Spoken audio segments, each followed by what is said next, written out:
What's a reflecting telescope? This is a reflecting telescope.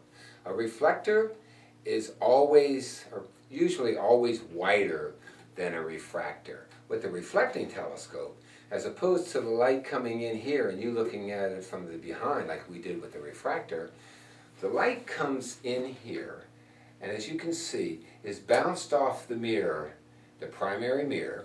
So it comes in here, is reflected, that's where it gets its name, and comes out your eyepiece here. Now, a reflecting telescope is really the preferred style of telescope for astronomers because you can get more aperture. In other words, you can have a wider opening here. The wider this opening, the wider the aperture, or the larger the mirror that you see down in there, the more light gathering ability the telescope has. So it's not about power, as we've always said, it's about how big is the aperture. So the wider the aperture is on a reflecting telescope, the more light you're going to gather. Now, what makes these preferable is you're dealing with a mirror.